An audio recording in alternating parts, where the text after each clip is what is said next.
Thank you for tuning in. This is the third episode of the Bridge 9 podcast. I'm here with a longtime friend, Jesse Gustafson. It's not Gustafson, Gustafson. thank you for Yeah. after 35 years of friendship. You can't pronounce my fucking last I name can pronounce properly. your last name. I honestly was thinking of ways that I could fuck it up just for you. Um, More commonly known as Stanhard. But Fair enough. when was the Fair enough. last time you were introduced to somebody as Stanhard? Uh, Probably 2 weeks ago. Yeah. I think we were at the Rebirth Records Festival. I was introduced to people literally just as Standhard. Even though it's two words, sometimes people use it as one, which is kind of weird to me. But I think I've been known as that uh, since 1994, 1995, something like that. So I've had friends that have had nicknames, and they've had to say to me, like, "Look, I actually don't go by that anymore. I've stopped being called the Hammer. Like I'm now like just my name. They've grown up. Yeah, But I still get introduced as that to certain people, uh, which is pretty funny to me. yeah, But I will acknowledge either Gustafson or Stanhard or just Jesse, Dad yep. sometimes. But yeah, Nice. Well, so you're known as Jesse Stanhard because of the fanzine that you started when you were how old? I mean, you were in high school. I can't remember exactly how old, but probably 6, 15, 16 years old, somewhere like that. How many issues did Stanhard fanzine have? One full, 30-page issue, another half-page issue. So the first full issue came out, call it like 1996. Probably made 200 of them. Everything was made at Kinko's. There was, at the time, people would have these like bootlegged Kinko's cards. So someone who would work at Kinko's would put $100 on a card, but there was never money exchanging hands. And I would end up with hundreds of dollars worth of Kinko's cards. And that's how I made every flyer that I ever made for shows. And that's how I made the entire zine. Made roughly 200 copies of it, but did another half issue once where this was for Edge Day 2000, where Wes and I interviewed each other for a one-page zine. So it was kind of like an American Nightmare, Right Brigade one-page zine. And one of the funniest yet dumbest questions ever asked was when I asked Wes, so, hey, tell me who's in the band. He's like, well, I sing, Tim Baum plays guitar, you play bass. And it was just one of the dumbest questions, but it was a dumb idea, but it ended up being pretty funny. Wasn't there like a whole series of one-page fanzines that day? From what I remember, I think No, that AJ did was one, or this was the first Invasion show we did at the First and Second Church. I don't remember the date, but it was, I don't know, 2000, 2001, something like that. Bane played, Stop and Think played, Panic played, and I'm forgetting who else. But everyone was encouraged to make a one-page zine, and at least like a dozen people made one-page zines. But this was all AJ's doing because AJ famously said zines are the life's blood of our scene. And he is a zine curator and has like a zine distro. Like he's all about zines. He loves zines. I feel like he did a half dozen zines just in the 90s. Oh, I had a whole archive of old zines, and it's like, oh, this is another one that AJ did. This is another one. Probably. But the zine that he does on and off now, Gratitude, is awesome. There's, comics to it. There's art to it. There's writing to it. Like the zine that he does when he does it, which is every 5+ years, is actually really, really awesome. But he just doesn't do it nearly enough. Yeah. Well, before we get into it, I mean, we've known each other, like you said, over 30 years. We went to high school together. I was a couple of years ahead of you. But we're from, originally Glastonbury, Connecticut. And the city or the town that we lived in, there was, I mean, how many of us were there? There was like the hardcore like contingent in Connecticut. I feel like there was maybe 15 of us. Oh, more. More. I mean, it felt like it was significant. It was always kids from Glastonbury. And I think a lot of states have this where you have like pockets of kids that, all exist and are all excited and go to shows and start bands and do fanzines.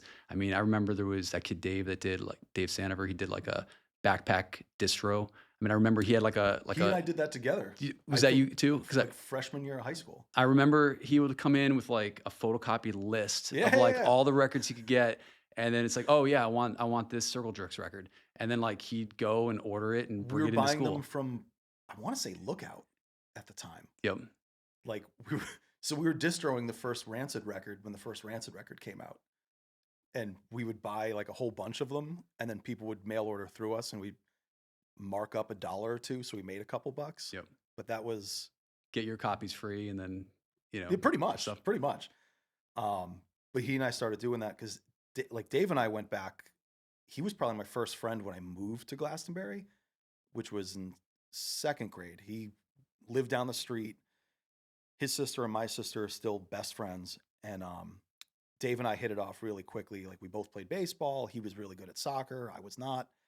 Um, but we would hang out all the time. We'd fucking collect baseball cards together. Uh, we would throw snowballs at cars all the time together. Like that was like a peak childhood memory. Suburban shit. Very suburban shit. Um, but yeah, he was like one of my earliest friends. But with like Glastonbury as a town, it was centrally located. It was one or two towns east of Hartford on the eastern side of the Connecticut River, but right in the central of Connecticut. And I don't know how many kids were in your graduating class. Like at least 300 or 400, right? Yeah, I know we over had. over 300. Yeah, I know we had like. Yeah, I think there was like 12, maybe 1,200 kids in our Yeah. high school. So our high school was like a really large high school, and further in when I was by the time I was probably a junior or senior in high school, there must have been 2 to 3 dozen people from our high school that would end up at like the bigger shows that would come through. But even like the small quote unquote local shows, you'd still have 2 dozen people from high school. So it was really easy for people to get rides to shows. So the barrier to entry for, like the random skateboarder kid that happened to like Black Flag to get introduced to like, oh, you should come see Cornerstone. Oh, you should come see this. You should come see Hatebreed. Like it was a very easy barrier to entry for people to get into it. And even though like these aren't people who did zines or booked shows or even did bands, but it was just like our posse of just friends. But it was super cool in high school to have a large support group where a lot of times you hear of kids growing up, they're getting into hardcore, they're getting into punk rock, and it's just them. Like they're at their school and it's just them. They're getting called a faggot by, jocks and, people at school, and they're just by themselves. Like they may have had like a pierced nose at the time, and that was like the weirdest thing in the world. Uh, but we were really blessed where we had this large friend group of, skateboarders, hardcore kids, straight edge kids, not straight edge kids, um, metalheads. Like it all kind of gelled together in a really beautiful way. Uh, and like no one really fucked with us. Yeah. Like, I mean, I mean, you were 2 years ahead of me, I but remember like our high school was like there was a lot of white hats at the yeah, time. oh, You I know, it forgot was about that. yeah, I mean that which was a thing, and I think that was a thing nationally, but it was like, preppy kids that were like the popular kind of like, like I guess yeah, white hats was just like the term. But like that was kind of like what most kids were into. So if you were different, if you were into skating, if you were into like hardcore and punk, you definitely like were like the weird kid. Mhm. I think for that was my experience, and I think for a lot of the kids, but having a bunch of us together definitely helped, right? I mean, I remember going out to lunch, and there'd be 10 or 12 of us, Yeah. all kind of hanging out together. So it Yeah. was kind of insulating. And it wasn't just, people going to hardcore shows. It was also like the arty kids, like the theater kids. Like our friend group was welcoming to everybody, uh, which was really, really cool because we may have been weirdos on our own, but they may have been weirdos on their own. And it was like strength in numbers. Not that there was like fights in high school. Like I don't remember more than like a fight a year during high school. It wasn't that. Um, but there was some sort of energy in Glastonbury, Connecticut in the early into mid 90s that kind of created a really cool thing. Um, you know, obviously you created this entire thing out of it, but I can't articulate really my thoughts of how cool this was because I think about this to this day, where you'll get like a Instagram friend request or a Facebook friend request from someone, and I was like, where the fuck do I know them from? And it's like, oh, that's so and so. I haven't seen Yeah. them since high school, and That's the hammer. that's the hammer. Uh, but then you start kind of riffing with somebody that you haven't talked to in literally 30 years, and they're like, oh, I remember when we did this. I remember when we did this. I remember when we did this. Um, there was all right, something I haven't thought about. There was a girl named Kia Sanders who was like an arty kid. She was in my class. Was fascinated by this like legion of weirdos that would go out and mosh and stage dive and were in bands. She really wanted nothing to do with it, but went to a couple shows just to check this out. Wasn't for her, but was super just like, okay, I want to be cool with you guys because you guys are cool with me.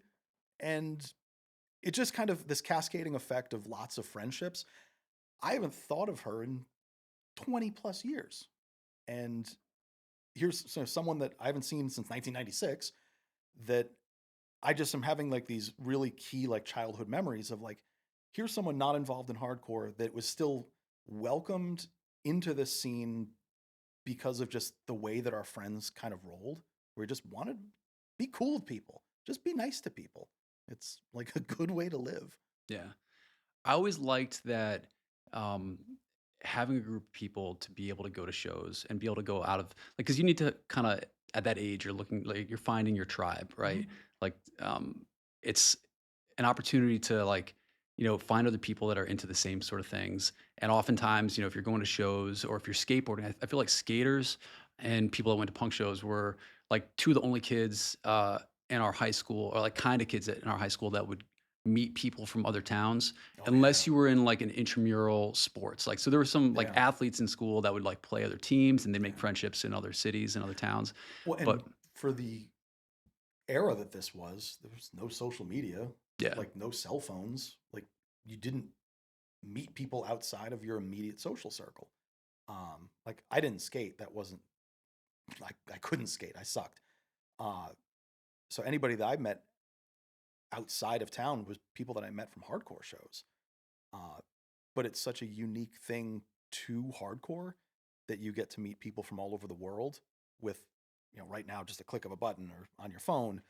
Uh, but even through hardcore, when we're growing up, you're meeting all these people from one town over, two states over, the other side of the world. I don't know. It's just such a cool thing. It's such a cool thing, and so, in my opinion, it's so unique to hardcore still, where I don't think that exists in other, you know, cultures isn't the right word, but like subcultures. I don't think that exists in other subcultures where, like baseball cards, like you're not building a relationship with some dude you bought a baseball card from on eBay. Uh, or like this, like the sneaker world. The sneaker world is filled with just dorks.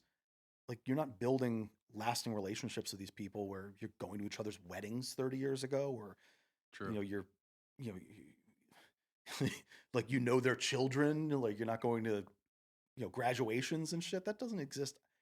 I really believe this outside of hardcore punk rock, the whole uh, blanket statement as a scene. And I think that's what makes this so fucking cool. Where here we are, or we met in 1992, I believe, Probably, yeah. because I started Definitely high school in 1992. early 90s. Um, and here we are 30 something years later. And, I've seen you become an amazing father to two children. No, thank you. And Likewise. like, I said, like, um, it's just incredible to watch your friends grow and progress as, human beings. Like, I think it's just such a beautiful thing. And I really, really, really believe that the relationships that we had cultivated when we were younger and the friend groups that you built when you were younger, if you've stayed in touch with those people, you really can become just like a better human being through it. Um, and I attribute a lot of that to the hardcore scene, like some of it for good, some of it for bad. But a lot of like my entire outlook on life is formulated through listening to Youth of Today when I was Yeah, like early in high school. Um, but I truly believe that that sort of stuff transcends, not just stage diving on your friends at a hardcore show, but into regular life. I agree. One of the things that I wanted to kind of address is, so I love the fact that we had a tight friend group back then. Um, when you started talking about the Kinko's cards, I assume that was through Andy Reid, I'm pretty sure it was through probably. Andy Reid. Yeah. So I remember probably 1995 having the same like $100 Kinko's card from Andy, and I feel like I this would have been like a superpower back then, because things were, I mean, when you're 19, 20, 18, 19, 20, you don't have any expendable money for a lot of these things, doing fanzines. Um, I mean, I was working at a video store, so I was Yeah, I making know. I like, work next door yeah, at the grocery at the store. grocery store, so making like no money. But I remember in like, I think it was the summer of '95, I had one of these Kinko's cards, and um, I had a Subway club card rubber stamper, because back then Subway would do these like get 10 subs, get 11 free. Sure. So I would just stamp all the cards with this. And there was like 6 Subways, within like 10 minutes in every direction. So I would have like Subway sandwiches for lunch, for free, 3 days a week, which was With great. the veggie patty? Yeah, yeah, veggie Always the veggie patty, patty. or getting whatever, bringing my own crappy like slices, Oh, at the time, and putting them on.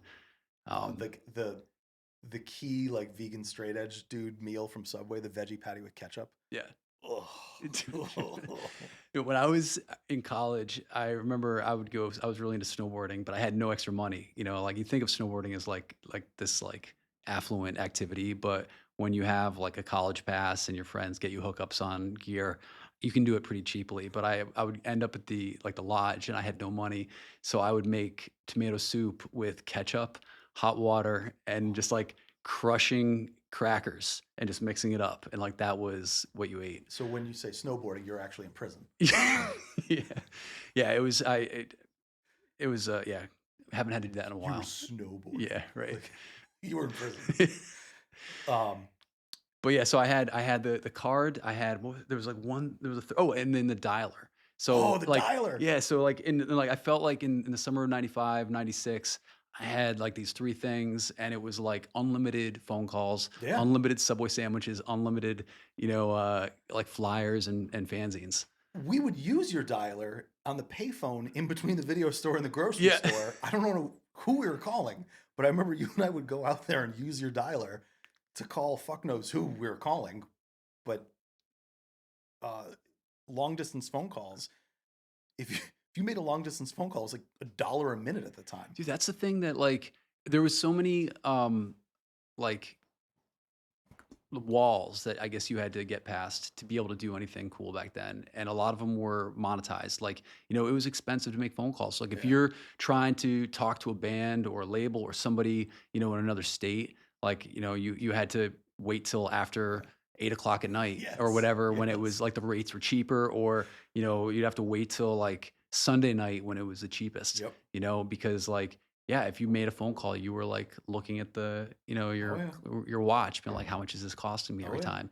So like having that ability with these dialers, which for people that don't know, it was like a Radio Shack dialer. Because back in the '80s and '90s, if you were like a traveling salesperson and you were like using lots of payphones, they would have like these dialers where you could program a phone number or like your credit card number to make long distance calls, and press a button, and then it's like, instead of pulling out your card and looking at it and pressing 16 keys, you just pressed one button. And somebody at some point was able to hack these and change the frequency and the sound in the dialer. So instead of it making the sound of the keys, like the numbers, it made the sound that the coins Mm. kind of triggered when you put in a quarter or a nickel or a dime. So like, you'd make a phone call. I'd call somebody. Let's say I'd call you in Connecticut. I was in Vermont, at school, and it would say, "All right, deposit $1.75 for the first 3 minutes," and then you just keep hitting the quarter button, and it would go through free, and it was amazing.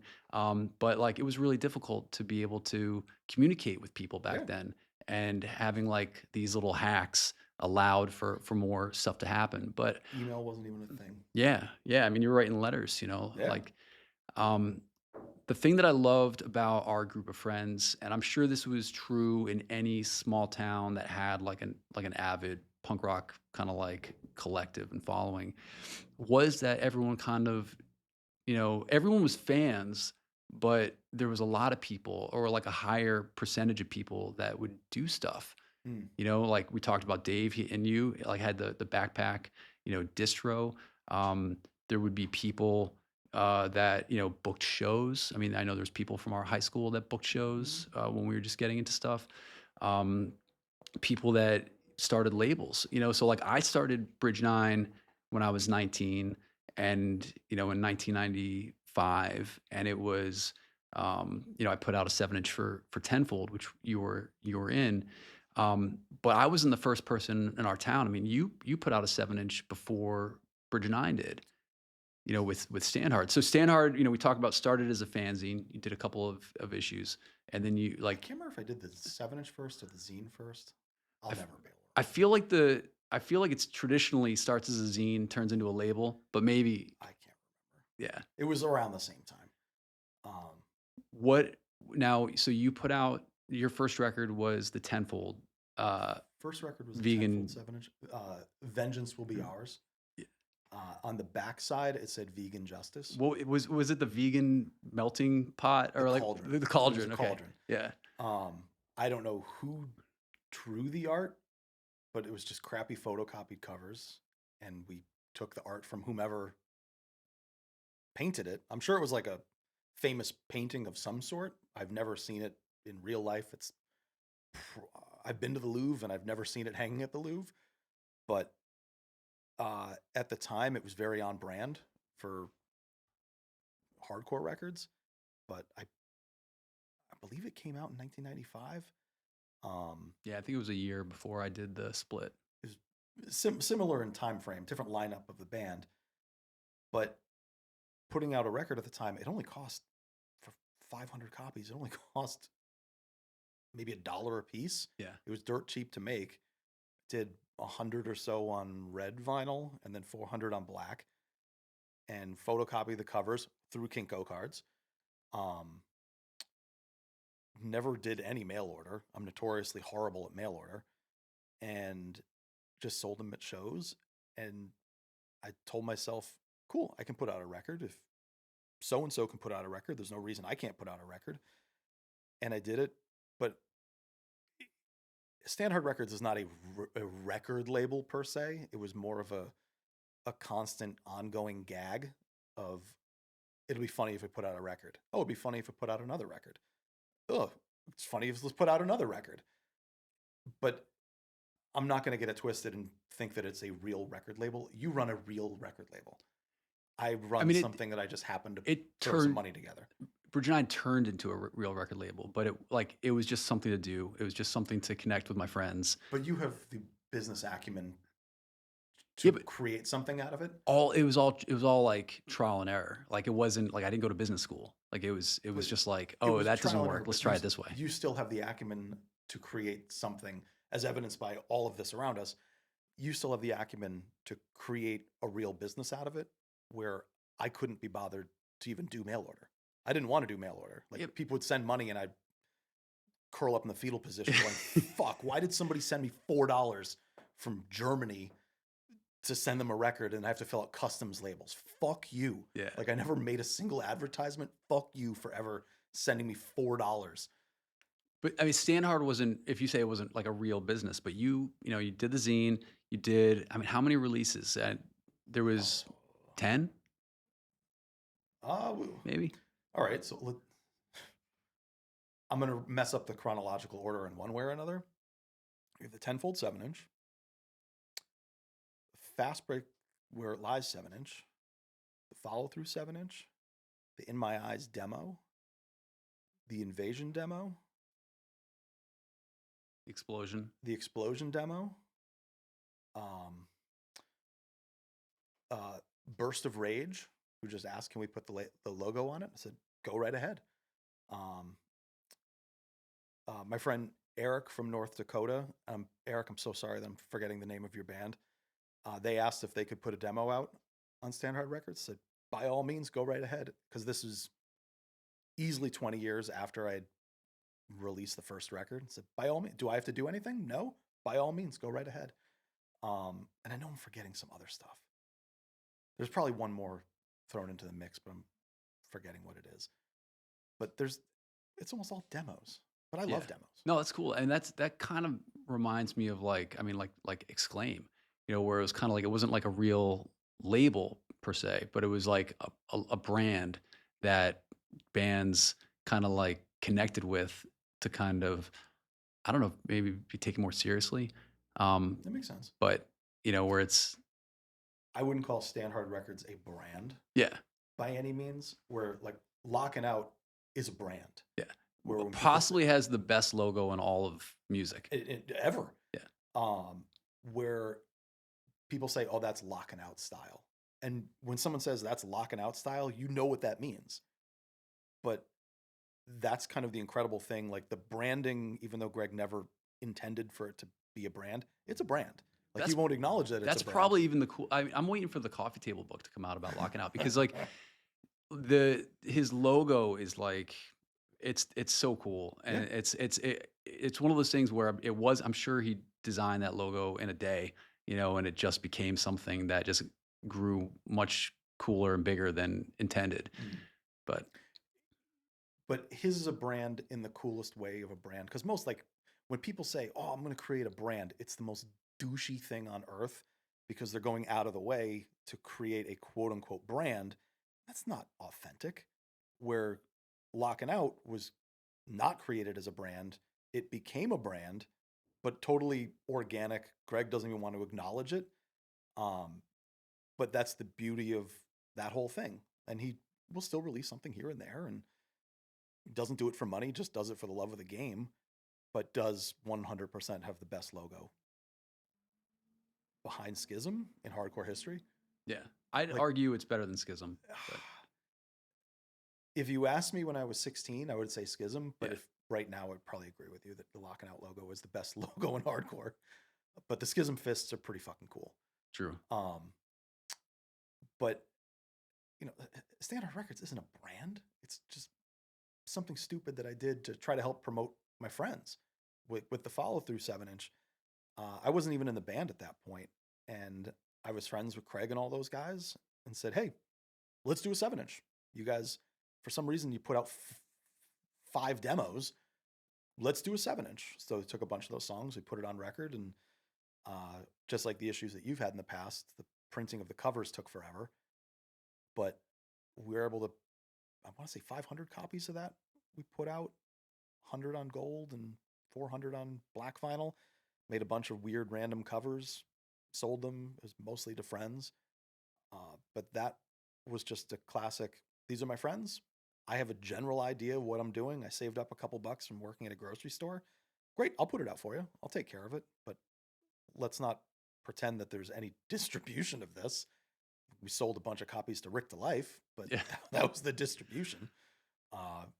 It wasn't in record stores. It wasn't in Tower Records. It was at Trash American Style. Yeah. That was our distribution. Which is, I mean, way cooler than Tower Records. At so much cooler. Yeah. So much cooler.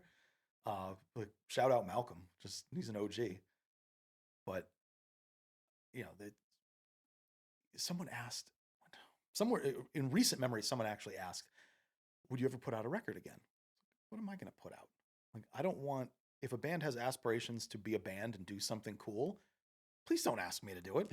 Like, I'm not putting any effort into it. I don't have time to put effort into it. I don't have the know-how at this point. There's labels that know what they're doing, and if you want to be a real band, ask a real label. Like, you're a real label. Rebirth's a real label. Lockin' Out's a real label. Like, in one way or another, like, there's labels a billion times better than my dumbass trying to put out your record. Well, when you were first thinking about putting out that first tenfold 7-inch, what did you look to, like, in terms of being inspired by, seeing the process? Because a lot of times when it comes to doing something like putting out a record, if you see somebody do it before you, like I saw you do it, I reached out to Scott Byman from Bloodlink, you know, and talk to him too. Like I had to find people that had done it before to kind of figure out what I was doing early on. But like when you were first thinking like, oh, like we need a record for Tenfold, I'll do it myself.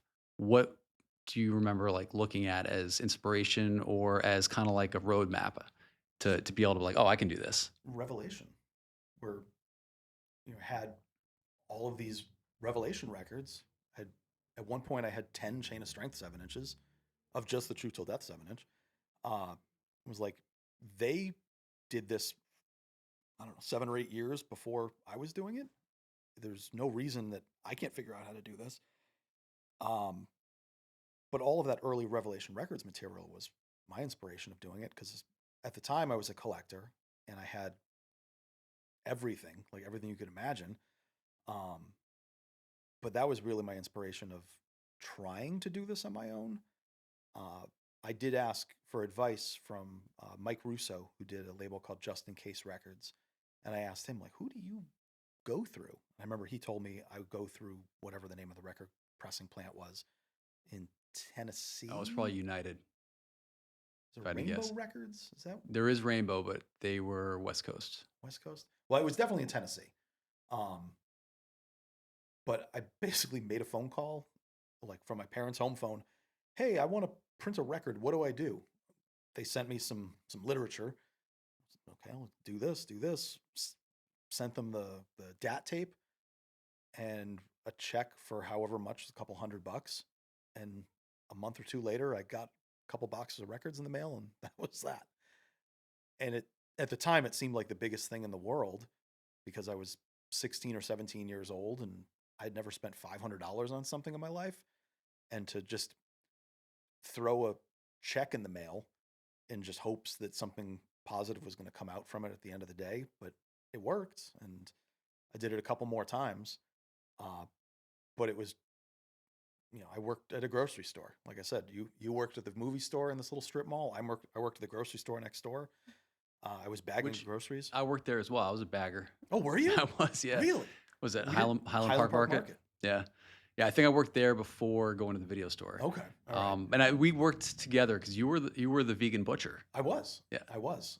So when I turned 16, I was already vegan, but I was bagging groceries from I first started working there at 14, and at 16 they said if you want to go from $4 an hour to make like 5.25 an hour, we can train you to be a butcher. I was like, fuck yeah, sign me up.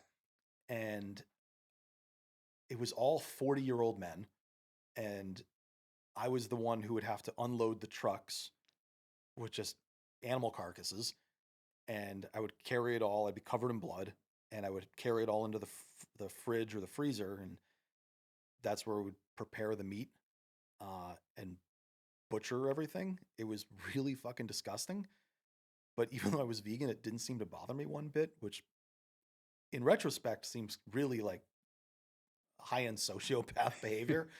But I was making $5.25 an hour, and it was awesome Yeah. because that $5.25 an hour basically bought me 2 7 inches, because 7 inches were $3. Oh, true, So true. I was able to buy, for every hour I worked, I could afford almost 2 7 inches that next weekend. But I was already working 25, 30 hours a week through high school as a butcher. But one of the cool things with working there, if I was closing, so if I started work at say 3 o'clock in the afternoon and working till closing at 9, my friends' parents would show up at the meat counter, and they'd be like, "Hey, could I get whatever?" And I would say, "You want whatever steak?" And they're like, "Yeah." I was like, "How about this?" And I would charge them, instead of like For like ground beef. yeah, I would charge them for ground beef, but they were getting filet. Yeah.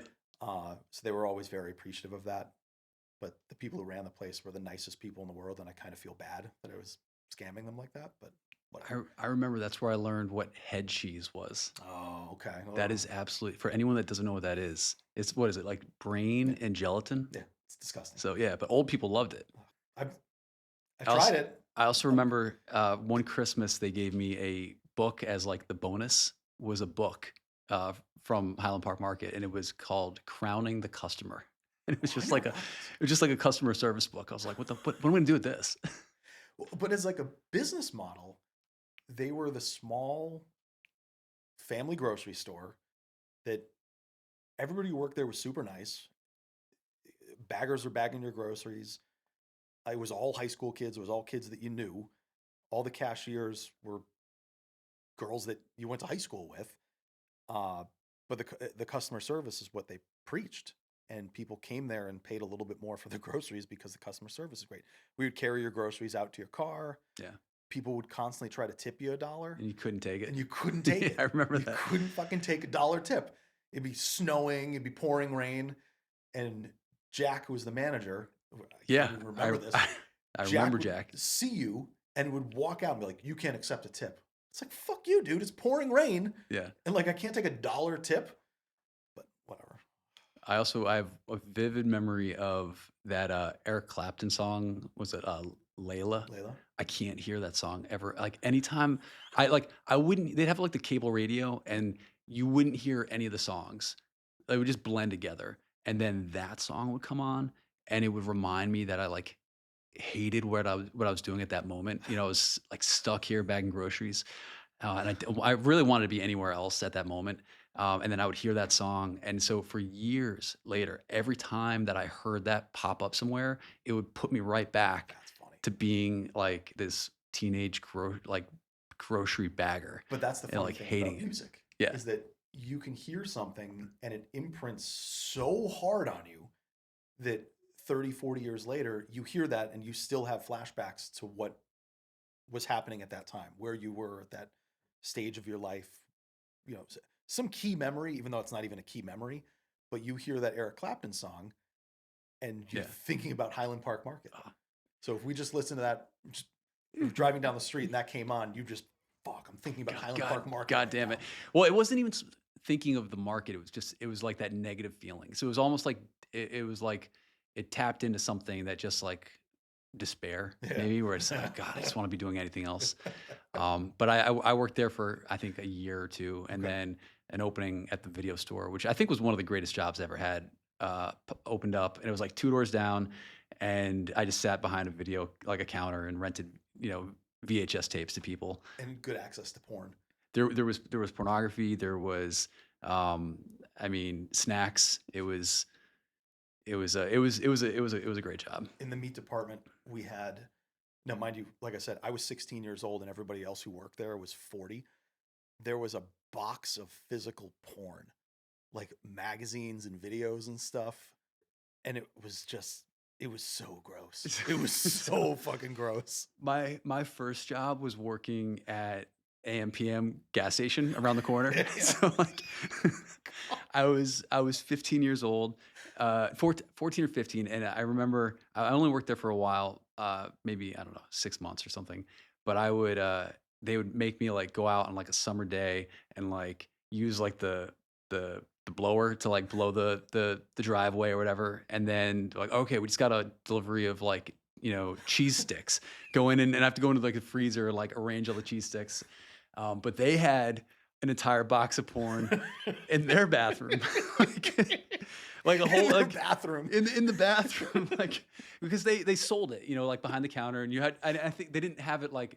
This is like the weirdest, funniest thing, because in the video store they had like the porn room that had like those Western style doors, and it was like Yes, this. I remember that. 2 people could stand in there maybe, and like it Just had two like people looking at porn in 1994. and like four. This is like probably 92, but like four walls of just like stacks of like shrink wrapped porn boxes with Yeah. like styrofoam like blocks inside them, and so that was that. And then to contrast that, there'd be like the gas station, and it would just be like this dirty, shitty, gas station bathroom, and then just stacks of porn back there. But they would sell it behind the counter, and it was one of those things where like you couldn't see, they didn't display it, so like people would have to know to go ask to see it. So like I never worked the register because I was too Oh. young, but like people would like be like, hey, what do you got? And like they'd have to like go around behind the counter and like flip through a bunch of porn mags and be like, oh, I'm gonna take this one. And like that was like I've like a always thing wondered that this happened. when you go into like 7-Eleven as an example. And even now, there's like porno magazines sitting there. I've never once in my life ever seen somebody, let me get that and that, and let me get one of these and one of It's these. like lottery So I tickets. wanted to role play that. I didn't know that you weren't working behind the register, but I would want to really hear some deep dives into those actual conversations when some dude would show up, like, let me get this and this. Yeah. Like, I just, I'm fascinated by that because I've never actually seen it happen in the wild. Well, I can tell you working at the video store, it would be funny because, I mean, it wasn't taboo. I mean, people would go into this room, and like this little room that was like kind of off the side by the counter. And I remember the porn boxes were bigger, like for whatever reason. But like, so they would come in and they'd have like two normal videos that they wanted to rent, and then like the porn box at the bottom. But like the regular videos behind our counter, they would be in like a plastic case. And I want to say the mainstream normal like Hollywood films were in like these black cases, and then the porn ones were in brown ones maybe. So like you could tell, but it was always kind of like, on like the street, like they would just come up like, "Hey, I want these 4 Disney movies," and then like Debbie does Detroit, on the bottom. Debbie does Tie Down Fest. Yes. Okay. All right, so that just took an interesting turn. Um, wow. Okay. Yeah. I wasn't expecting us to talk about the porn selection at the movie theater, the movie Central Connecticut, small town. Something that I know it's been documented to an extent, but it just for the conversation, I feel that it's important. So when we both got into hardcore, basically the exact general timeline where you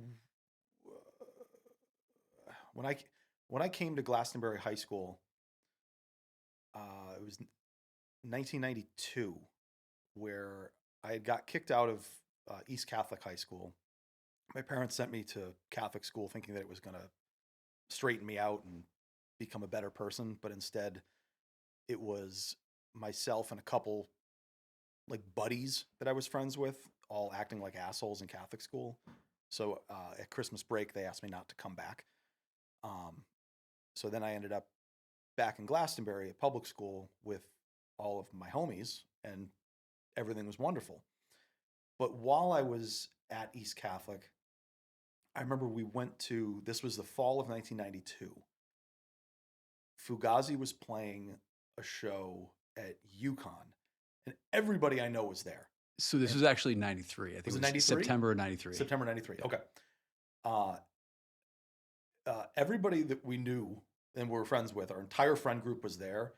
And then come to find years later that like all of the extended friend group of like older friends All also were the there. Waterbury guys. All the Waterbury guys were there.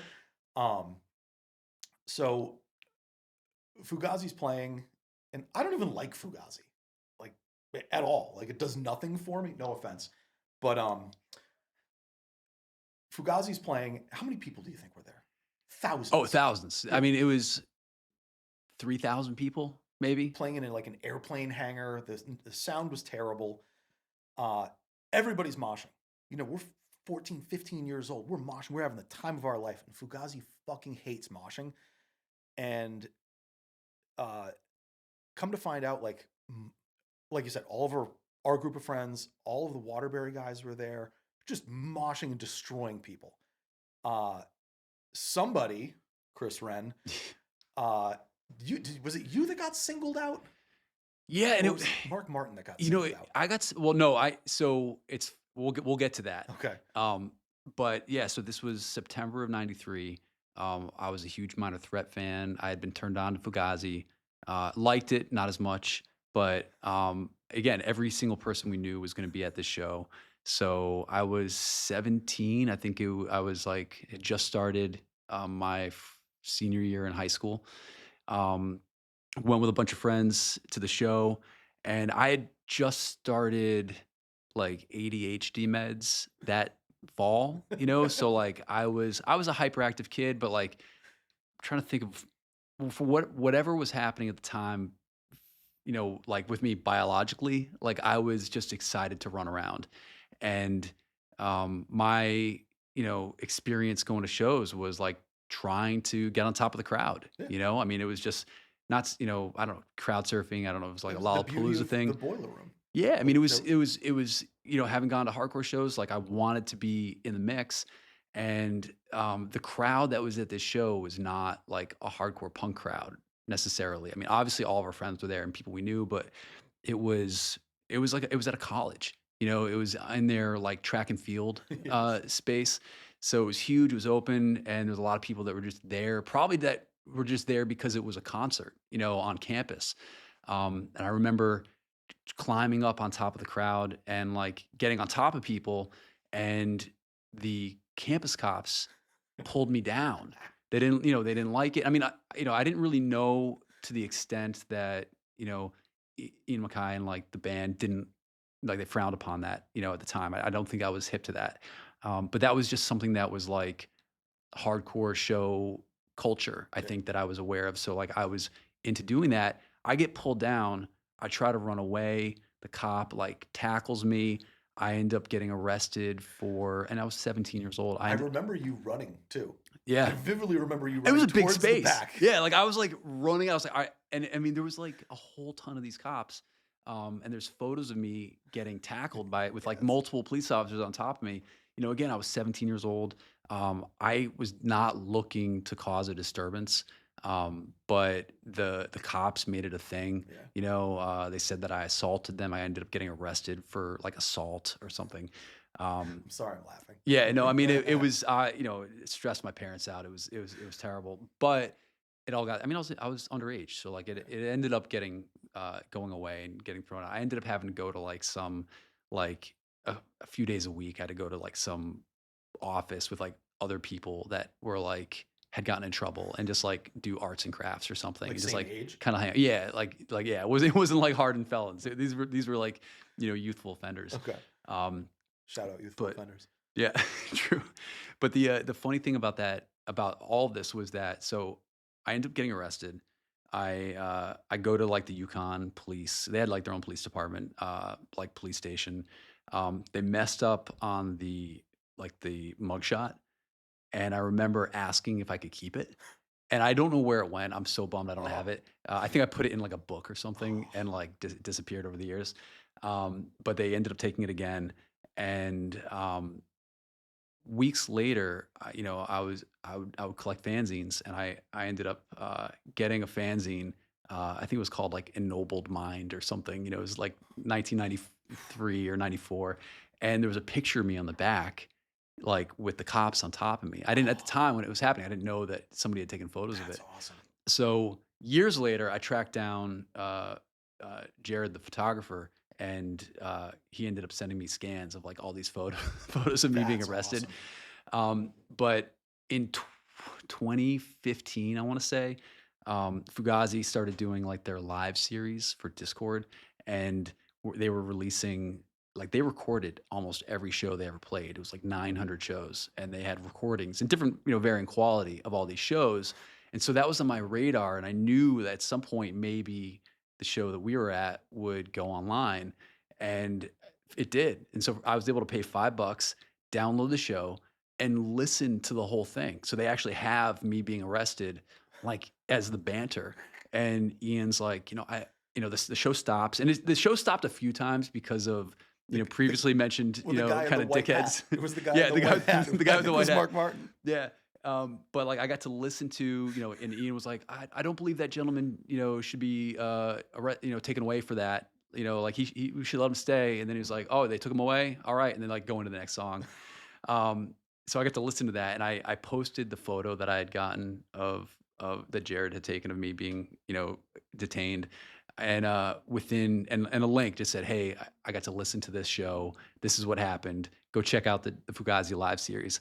And like 2 hours later, Ian emailed me just out of the blue and was like, "That was a wild show." He's like, "I remember that." Oh, that's awesome. Which was a funny, at that time it was like 23 years later. And now it's, what, like 33 years later. But That's awesome. it was kind of like a fun full circle, to be able to connect with him over it. From where you were that day to when he sent you like a holiday card or whatever it was that you showed me from like a cut up version of Out of Step, like So you've come a long way. well, so you're referencing, I, published that book, Fenway Punk, or released that book. I wrote the book, and I quoted some lyrics throughout the book, and quoted lyrics to Straight Edge. And of course, since it's through like a real publisher, I had to get permission to use these. Oh, okay. So I had sent him a letter and said, "Hey, would it be cool if I use these lyrics?" And to his credit, I mean, he responded faster than anybody. I had multiple ones, and he like Oh, wow. see like signed the thing and sent it back days later, which was super, super cool. But when I got the books in, I sent him a copy just as like a thank you. And he made a he like he Ian famously, this isn't exclusive to me, he famously corresponds with people and sends postcards and has since the early 80s. Mm, I know like Nancy Brill has like postcards from like 1982 from Ian, that's and awesome. he had made like a homemade postcard cut from like an out of step 12-inch cover, which is just like the coolest piece of like So cool. correspondence and ephemera that I've like I'm gonna frame it. Yeah. Um, but yeah, that was definitely a very cool full circle thing. And you had also said that had stressed out your parents. And your mom is such a nice lady, where she An was angel. my confirmation class teacher. And This is how far back we go. yeah, yeah, yeah. She was my confirmation class teacher. I had dropped out of confirmation class because I wanted nothing to do with it. And she was so upset. I'm so sorry. Like, she was so upset. And I just didn't want anything to do with it. But for your mom, I went back, finished the class, and went through with the whole thing, even though I just didn't care because she said she was going to pray for my soul, Oh, and I felt so bad. But well, I was also selling weed to kids at confirmation class, but I was straight edge and selling weed to kids at confirmation class yeah. in church. You you Like, you do make it sound like my parents were God fearing, and I think on some level they were, but I always felt like their connection with church was more community based. It was okay, more like it's part of tradition, it's part of community. As a kid we'd go to church, but like it wasn't. I don't. It was never in a God fearing way. It was just okay. like this is what we do. But I still think about that, how I felt bad. I'm like, oh, I feel so bad. Chris's mom's You know. crying. Like, oh, I feel terrible. I don't even know if we knew each other at that point, Yeah. but she was Mrs. Wren. She was, the CCD teacher, and I just didn't want to do this anymore. So I was like, yeah, I'm just gonna drop out. And she was so upset. She was so upset. But every time I would go to confirmation class, I would sell at least 4 or 5 dime bags of weed. So even though I was straight edge, I knew people would sell more weed, and I would buy weed from them, and I would sell it to kids who had no access to weed. So every time I would go to class, it was 40 to 50 bucks. And then your mom was so upset. She wasn't mad, she was just upset. She was And disappointed. she was disappointed. That's even worse. I'm not mad, I'm Yeah. disappointed. But she was crying, and I was just a heartless prick. But after a couple weeks, I said, I'll go back, I'll finish, okay. Because I think she may have been like colluding with my mom, and that's how this got back to me. I really don't remember much Yeah. of it. Um, so I agreed to go back and finish. And again, despite being straight edge, I was still selling weed to kids at confirmation class. Well, I think my thoughts on that, like, so my parents they were involved in the church. Like my dad was, they a deacon, I think, and my mom would, teach classes, and I think part of their commitment to that community was something that helped me, when I was looking for community through hardcore and punk and being involved, because like they would always just do stuff, they would always like be at events or like try to like be a part of that community, which is something that I took. But I know with you, I mean, selling weed in CCD classes, I mean, that is a hustle that I think shows that you were like looking to. I mean, I don't know. It's a lot of people don't just start doing that. Like I feel like there's a pattern that maybe you start by selling weed and then you start by selling records Yeah. and now you're selling houses. So Yeah. that's our bridge that. So the dichotomy of weed to houses, it's pretty wild. Yeah. Um, but it all kind of goes together, I guess. I never really thought of it that way.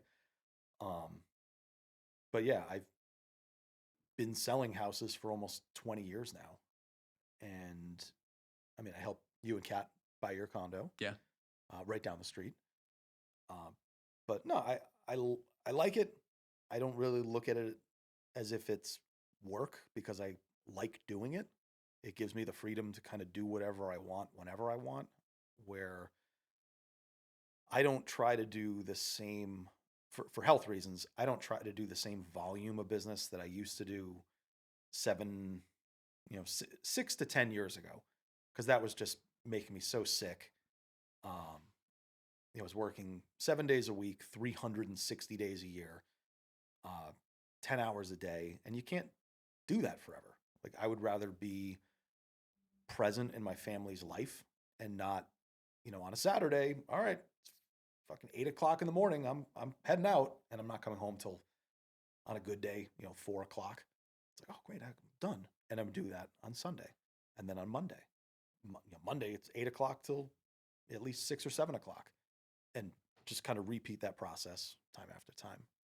So you, I mean, with no disrespect, you were not most likely to succeed No, in no, at Glastonbury High School. no. I was far Um, from it.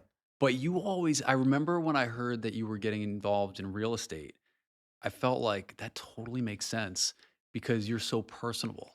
I mean, you can be a total dickhead, Thank and you. I remember back in the day, but you connect with people in a way that is real, and I think that's what has been like such a strong connect. I mean, there's such a strong connection between you and people you meet, and I feel like having that apply to doing stuff like real estate it helps open doors and helps make people feel comfortable when they deal with you. I like helping people that I like. And 99% of my business is past clients or referred business. And when I'm helping someone try to buy or sell a home, we're in a very intimate relationship for sometimes months in a home search or getting ready to sell someone's house. And if you don't like that person, like on a human level, you're going to have a horrible relationship dealing with them because they're going to be going through some of their worst moments where they're going to hear things they don't want to hear. You're going to have to tell them things that they're completely oblivious to. You're just telling people the truth. But if you're dealing with someone who you genuinely don't like and you're only doing this for money, you're going to be fucking miserable at this business. And you're going to burn yourself out. And 3 or 4 years later, you're going to try to do something else. But because I'm working with people who I genuinely like and take an interest in their lives and making sure that their lives are better by buying that new house that they get a little bit more space, or the selling that house that they just don't need all the space anymore, or whatever the situation might be, where it's not about the money for me anymore, where I don't it's good, I don't need to do 30, 40 sales every single year to get by. Like I don't want that in my life. But for example, I have a client right now. She's a single gal. She's a school teacher in Boston, and she just adopted a son. She and her son are living in a one-bedroom condo that I helped her buy about 7 or 8 years ago. She's actively trying to buy a single-family house somewhere a little bit further out in the suburbs. She's not spending $1 million+ she's on a school teacher's salary. My goal in life is to help this amazing human being get in a place that's not a one-bedroom condo anymore. And it's not about the money. It's about making sure she's one protected, that she's not buying a lemon of a house, that she's not overpaying for a house. All that goes without saying. But it's just making sure that she doesn't have to sleep in the living room anymore. Like her son has the bedroom. She's been sleeping in the living room for the last almost year since her adopted son has moved in. And uh, we keep striking out on houses. I know she's emotionally burned out from the process, but that's just how competitive the real estate market is right now and the price point she's looking to buy. But I'm never going to give up on it. I want to make sure she gets something at the right price. And sometimes it's saying, listen, you could pay $30,000 more right now, but you're drastically overpaying. Even though you're going to stay there for the next 20 years, I don't want you to overpay just in case it's on a busy road. There might be a floodplain redrawn in the next 5 years because of the river in the back. There could be a host of issues that I have to say, listen, I would second guess even moving forward with something like this, because in the event you do need to sell this, I don't want these to be issues when you go to sell and having other potential buyers have trepidation of making this sort of purchase. So it's not about the money at this point. It's about one, having fun, two, just being present for my own family, because I wasn't present for years. I wasn't present because I was working 7 days a week and working 10 hours a day. And, I wasn't present probably for the first 5 or 6 years of my kid's life. I wasn't present whatsoever. And it sucks. Like, I feel like I kind of like let my own child down at that point. But, even at school right now, I'm as present as humanly possible. I coach the basketball teams. I'm at every school event. Like, I volunteer for everything just because I see how many other parents aren't available. Like, I can do whatever. Like, here we are in the middle of the day on a Wednesday. Cool. I can do whatever the fuck I want. Like you, I could never go and work in an office. Like, I've never worked for anybody. Like, all right, you worked for Tower Records at one point. Yeah. I mean, that was I worked at a briefly. grocery store at one point, but like, that was a lifetime ago. But I've never had a job.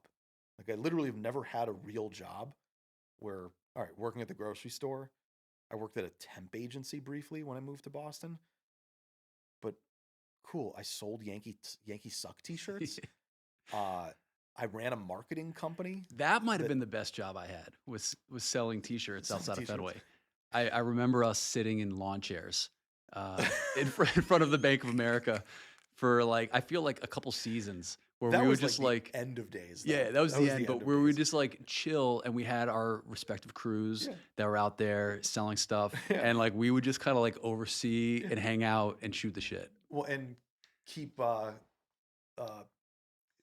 Tiger and who was the old guy? Captain. Yeah. Keeping them just, you don't need to go back there. You don't need to go back knowing like three of the guys didn't have licenses. I think by then we'd struck a pretty good balance where Yeah, oh, like we were absolutely. policing ourselves. They didn't have to work too hard. Us being there in like basically guaranteed them a paycheck. Yes, So like everyone yes. was happy. But, that wasn't a job.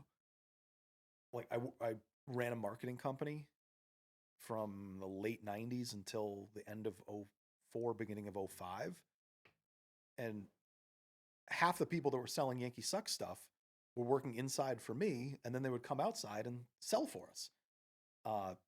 I love hearing about where like kind of your journey in terms of like it's kind of like an outside of the box. Okay. Like, there wasn't like a path that like, and I feel like my path was not path, but like my journey has been similar where I didn't mean to do things, but I kind of just, that door opened Sure. and then I went. So like for me, I wanted to start a label, didn't know what I was doing, did it for a little while, needed money, went to Fenway Park, and we, kind of collectively were able to make a lot of money doing what we were doing at Fenway, and then started a brand.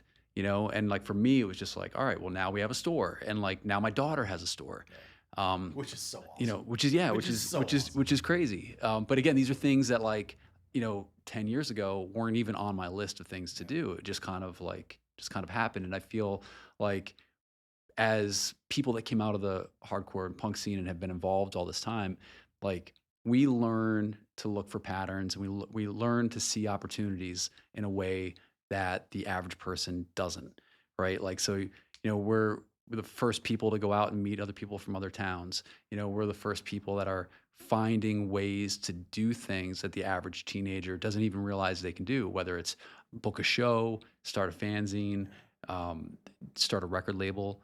I think even in the 90s where, when I started Bridge 9 and you started Stanhard, there were probably, 100 other people on the East Coast that were doing these 7-inch labels out of backpacks and just showing up to shows.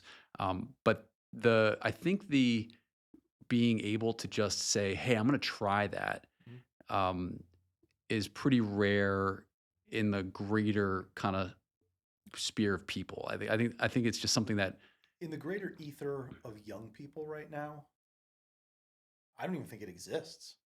Where Sure. like your daughter is such an anomaly for that age to have created what she has created at such a young age and has built it while in high school. Like, how she's Yeah, I mean, 15 years old, no, she's 14. 14 years She's a old. freshman in high school. Brand started, obviously with help of the people around her. Sure, But sure. like, I couldn't have done Bridge 9 by myself.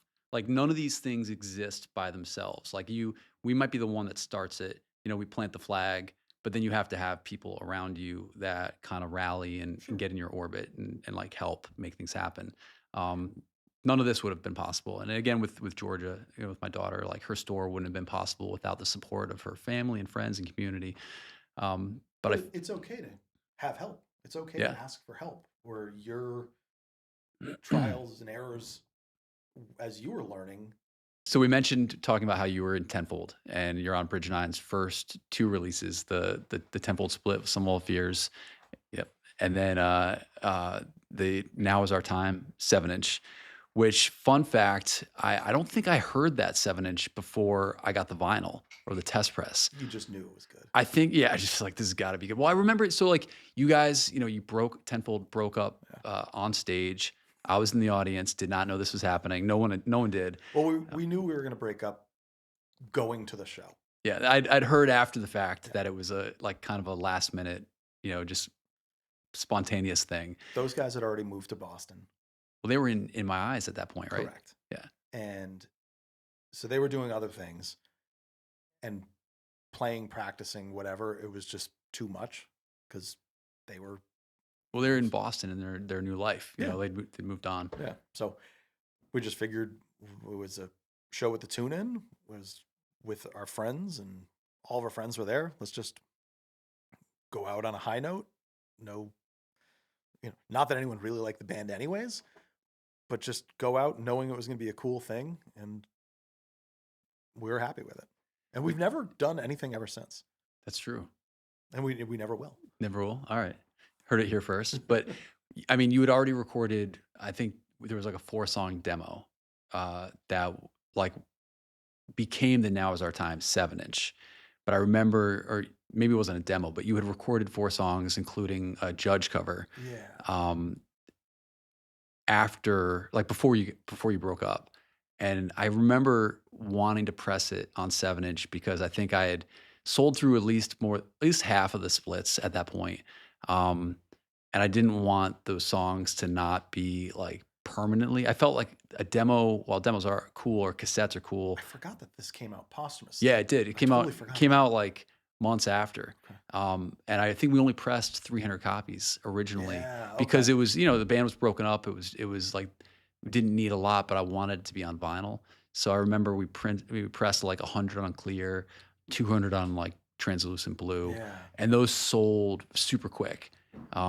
So we ended up pressing 500 more on black and just did like a second press. So I think there's only, that's one of the more limited Bridge 9 releases. There's only like 800 of them that exist. Huge demand. Yeah, Huge but it was a cool, all of you guys went on to cool things. Whether you starting Right Brigade, a couple of years later, Not cool. not cool. Well, it was a lot of people beg to differ. It was. In fact, I would argue that Right Brigade helped inspire and influence a whole lot of stuff that came afterwards, for better for worse. But I think for better for a lot of things. I mean, I'd even argue that American Nightmare wouldn't have sounded the same without Right Brigade existing in 1998. But we were talking about the discography and Bridge Nine's discography and your contributions, and I think I was doing the math. You're on at least 6 of our first 10 releases, between the 2 Tenfold releases, the Right Brigade Poor Excuse split, which was just a super cool split for me to do at the time. I mean, Mike McCarthy was one of the most outrageous frontmen, and I love that band. The best. Yeah. And just being able to do that. I mean, that record came out, it was like February of 2000. I think It was before that. 99? 99, I think. Well, I remember we had copies that had Because photo. we broke up in like summer of 2000. Yeah, you weren't a band much longer, Yeah. but I remember we had early versions of the 7-inch at the American Nightmare shows. and those were in February of 2000. So we probably finished the records in 99 Okay. or like got them like ready and ordered them in 99, but Okay. I don't know if we actually had them because we had that. You know what? I think the first show that had them was the Cro-Mag show in Worcester, and that I think was in Yes. January or February of 2000, if I had to No, no. remember. It would chronologically, we did the demo in summer of '98, the split 7-inch somewhere in early '99 question mark, and then the 7-inch on Stillborn later in '99 because there were pictures on the Stillborn 7-inch from the Youth of Today show we did summer of '99. And that W obviously came out after the split 7-inch with Poor Excuse. Was that Youth of Today show the one that had the tables that we use as launch Yes, ramps? we did. We did. Uh, that was fun. So there was, I don't know how many people, a couple hundred, 600 people were there, 700 people. At the Youth of Today show? Yeah. Yeah, a lot. So we opened that show, and for some reason, that fucking loser from Good Clean Fun took the microphone and tried introing us. And I remember taking the mic like from him and said to the crowd, "Who thinks this guy's a piece of shit?" And people started clapping because Good Clean Fun sucks and they were never funny. But we played. The show was awesome.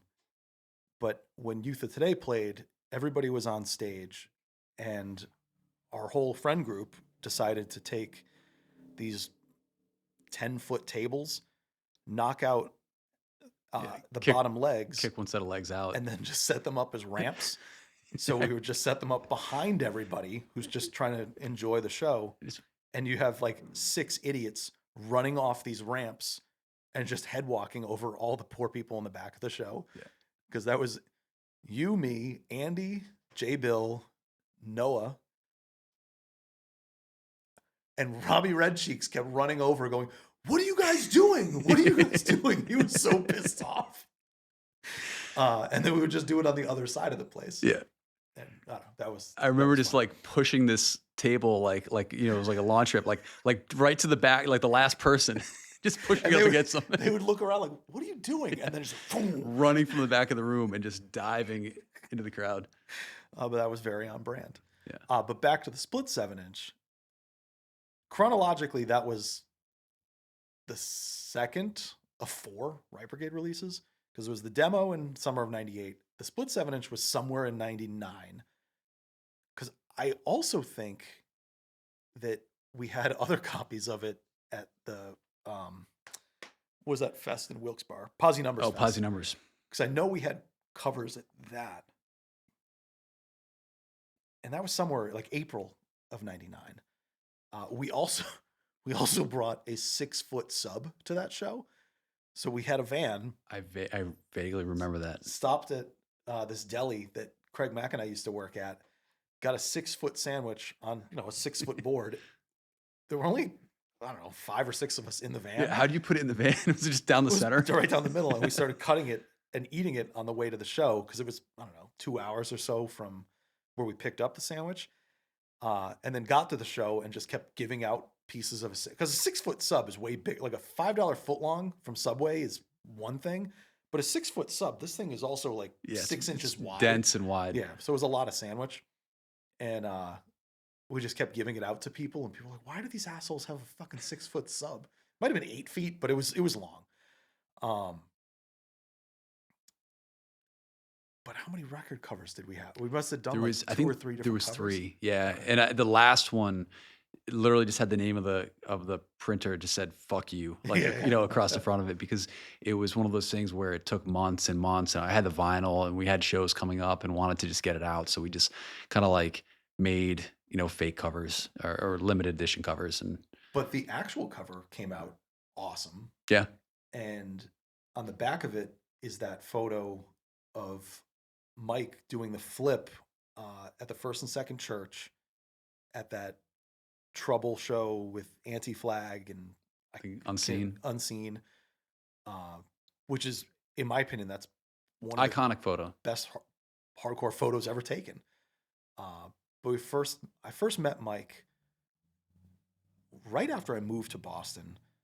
Like Mike was like an integral part of like the whole Boston skinhead and punk rock scene, and we totally hit it off really, really well. He was just starting a Poor Excuse, and he had the Right Brigade demo and really liked it, and we just totally vibed and said, why don't we just do a split 7-inch together?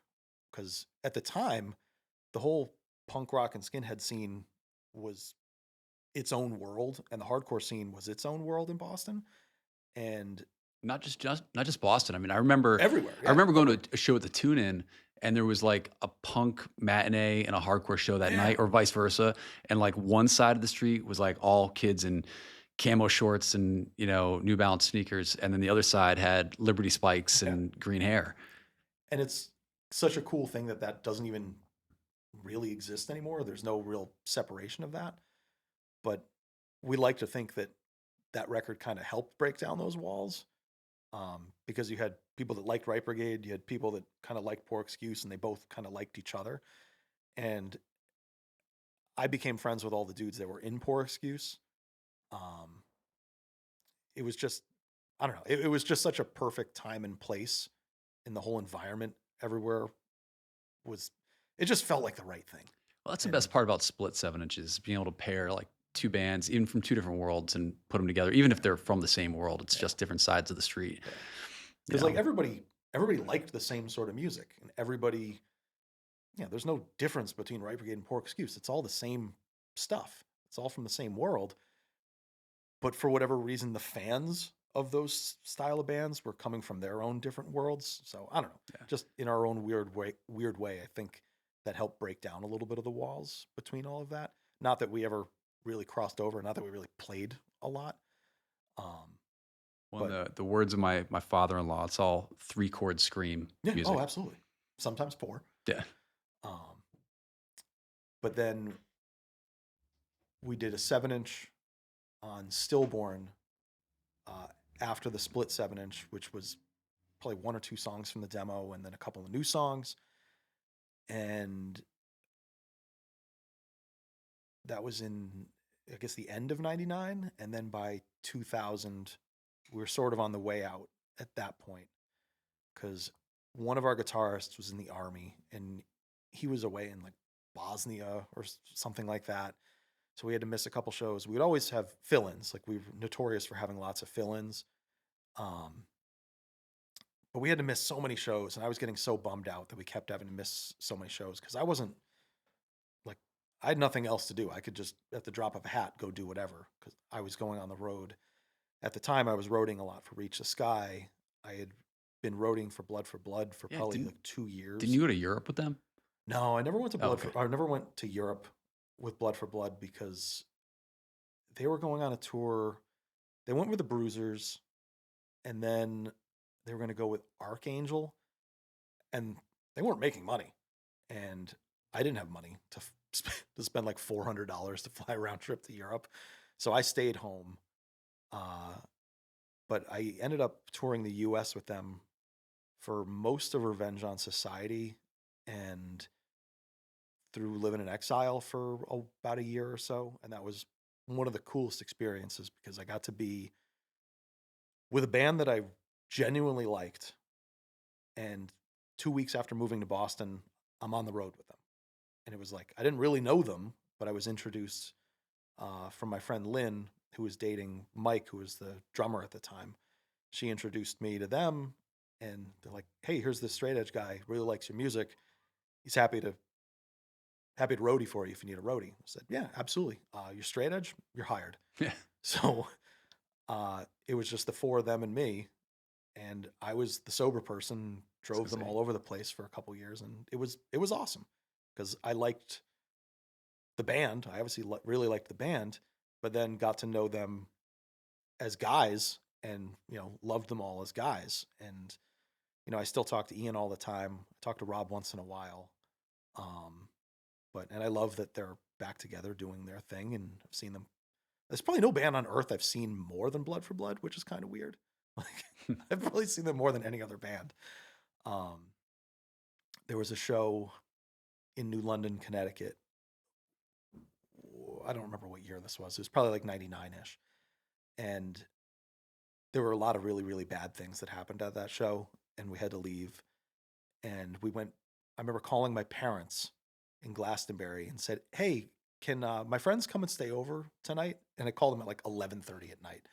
They were like, "Oh, sure, come through whenever. You know where the key is."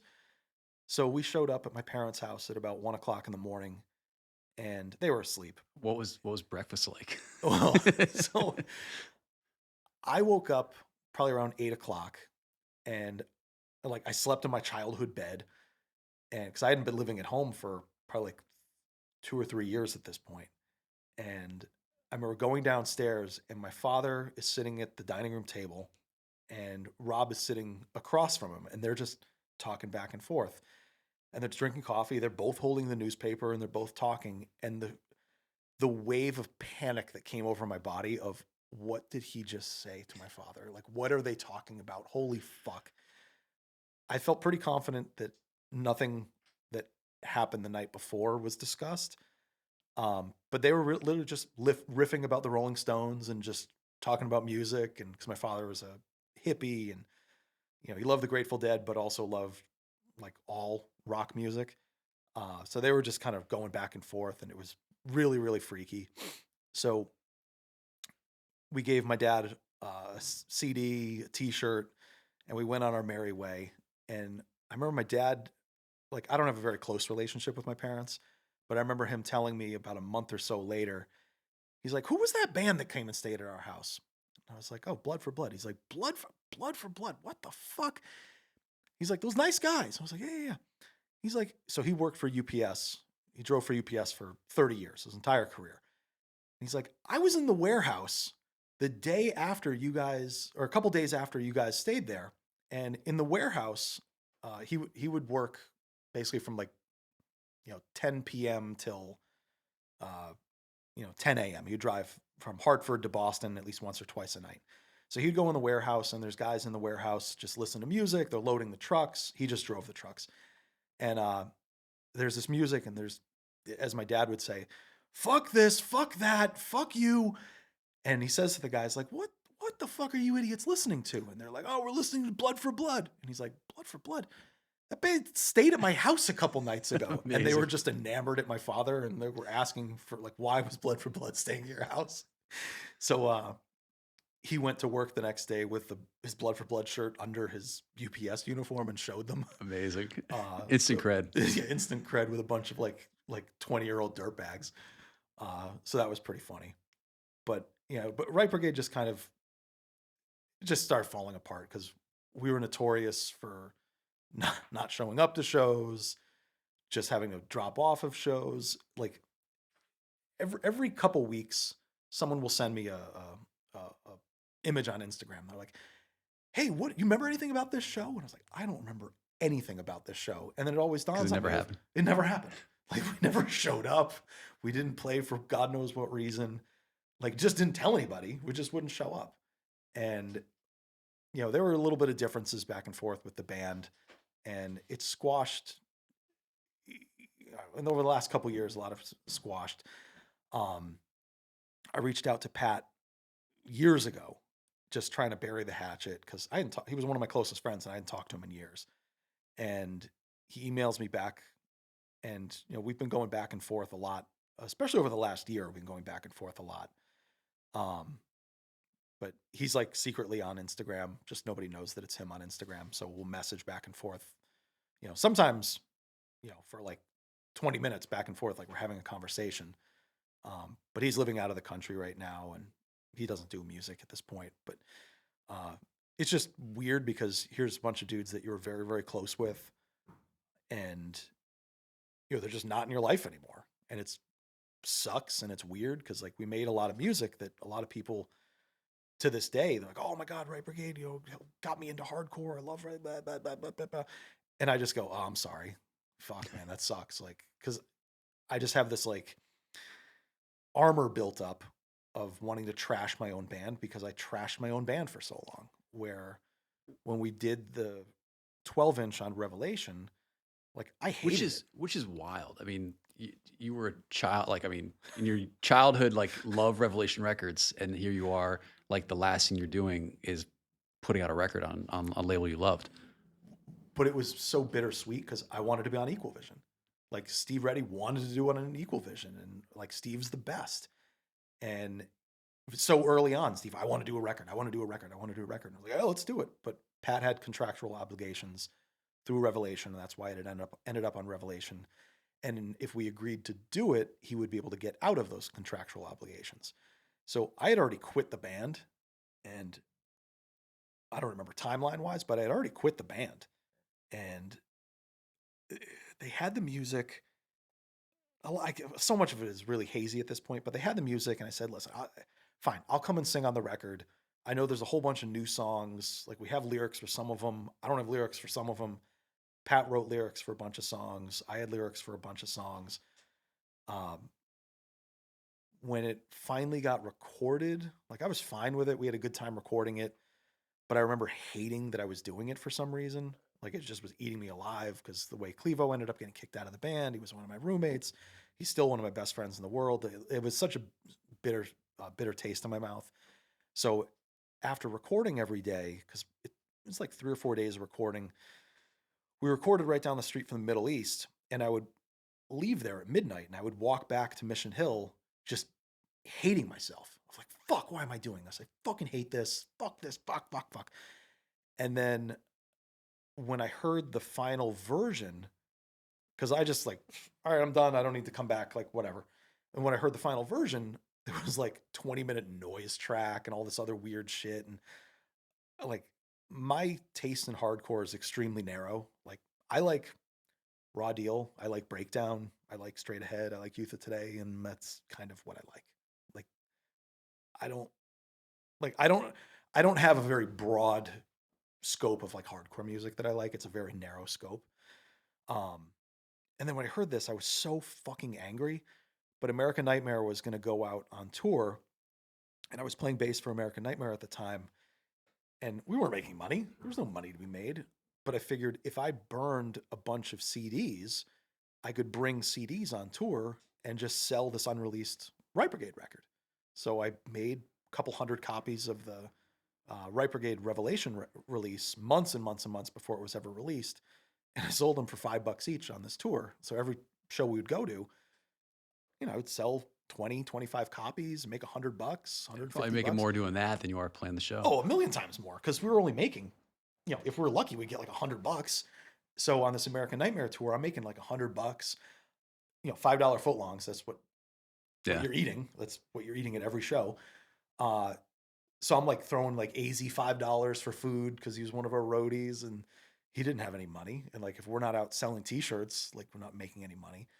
But at uh, Gainesville, Florida, you were with us. Did you come to Gainesville Not a Fest? Gainesville. Gainesville. There was some like outdoor fest that we went to that American Nightmare played. I thought you were with us for this. Um, I had I'm at the American Nightmare merch table, and the we have T-shirts and 7 inches. The first American Nightmare 7 inch was out. I had these burned CDs, and the a guy comes up to the table, and he's like, "Hey, what's this Right Brigade record?" I was like, "Oh, it's the unreleased record. It's I hate the thing. Fuck this record, but if you're interested, here it is, $5." And he's like, "Oh, well, I'm so and so with Revelation Records. Can you not do this? Like, I work for the label. Like, what are you doing?" And I was like, "Yeah, man, fuck this record. I'm sorry." It's like, "Can you not sell these?" I was like, "No, nothing we can do about this. I'm sorry." And like in retrospect, I feel really bad, but I don't feel really bad. I mean, it was also Um, 26 years ago. yeah, it is what it is. But I sold a ton of them, and at that Gainesville Fest, I really thought you were there with us. American Nightmare was playing in like a barn, and we might have headlined that show. And there was like fake crust punk hippies that were camped out at the show, and they were like living in the woods, and they started throwing bagels at us while we were playing during our last song, and which is really ironic, and you remember why. um they started throwing bagels at us during our last song, So as soon as we were done, we got off stage. And I remember we chased them out the building and chased them to their campsite. And it was definitely me, Wes, and Az. We went to their campsite, pissed all over everything they had, and then set it all on fire. Oh shit. So their entire, because they had a campfire. So we just took all their tents and sleeping bags and all their shit and just threw it in the campfire, pissed on everything. And everything went up in flames. And then we quickly left.